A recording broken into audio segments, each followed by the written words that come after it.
Well, welcome to Payments Unpacked on a Friday afternoon. It's not quite 1 o'clock, either UK time or even CET time. But here I am anyway. I said last week I'd be somewhere else, and here I am in Europe, down by the Med, in Venice. Now, I think I always try and pick a story from where I am and things that happened this week. And this week's story is about banking and it's about Venice. Because if you ask me in a pub quiz what was the oldest bank in the world, I'd straight away answer Monte de Paschi di Siena, oldest bank in the world. And I think that's probably true. It's certainly the oldest bank in continuous operation for all that time. I think Banca di Napoli may argue it's older. But it's been brought at different times, so it's been taken over. So Monte de Paschi di Siena, straight up, I'd expect 4 points. But actually, that idea has been changed this week in terms of being in Venice. And I would say the interesting thing is that whilst Monte de Paschi di Siena might be the first or the oldest bank in operation, the origins of banking started here in Venice. So I would say that that Venice is the OG of banking. And the story goes that the merchants who became what we know now as bankers would set up a bench on a bridge or in one of the alleyways or one of the squares perhaps. And from that bench, they would conduct their banking. Now, they might offer a bit of currency exchange from currencies of the East to the currencies of the West as the merchants travelled through the pinch point of Venice. So they might have been a bit of foreign exchange going on. They might have extended a letter of credit in terms of a merchant being good for his or her money as they travelled further out east or further out west. Or they might have acted as more of a local pawnbroker, taking a good or a chattel and offering cash against that secured sum. So we might have found that the OG of banking is actually Venice. And what they did, they set up on a bench, they set their bench up, and from that every day you would conduct your banking with that person, and that would be where you went to bank. And that person's bench would be the point at which you had trust and confidence in what they were offering. It was their bench. Let's say it was Michael's bench.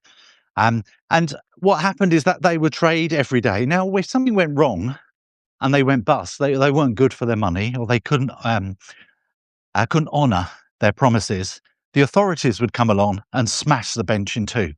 That means two things. The first thing was that, well, if Michael's bench has been smashed into two, I'm no longer a good banker and I'm not good for my money. You'd go to another bench and do your foreign exchange, your letter of credit, or secure some cash as a type of pawnbroking service. But the other thing that it meant, and not only was my bench smashed in half, you actually created a word, and that word was bankrupt.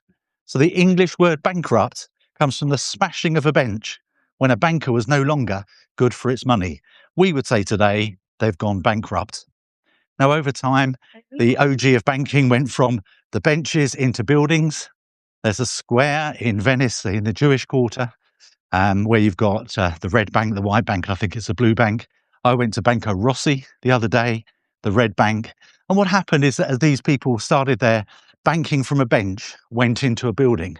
And we get from bench to branch, where they actually had a physical building where they were able to conduct their business. But of course, if you're a UK banker or if you know anything about the City of London, you know it didn't stop there, because the bankers of Italy jumped ship across to London, formed themselves up in the coffee houses of Lombard Street and started doing their banking there. And that's where we see in the UK the origins of banking, in a branch from the bench. And this idea about the bench signifying that I'm good for my money, it's not a massive jump, is it, from there to the coffee houses of London and doing a personal trade with somebody as a banker, where my word is my bond. The city motto, my word is my bond, something I've benched my whole career on. It's a great translation, isn't it, from the bench being my credibility and my bond to my word being my credibility and my trustworthiness in London. So that's my story for this week. I've swapped East Anglia and Scotland for Europe, or continental Europe at least, and Venice itself.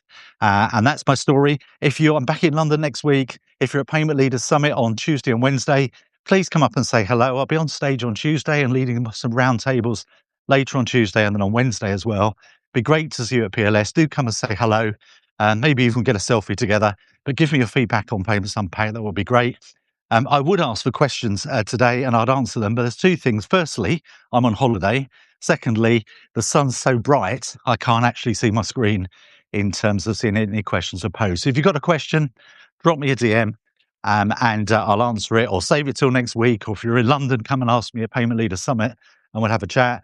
The one thing I can see on my screen is that people have joined. Thank you for joining. Again, this week I didn't announce, so it's great to see you there.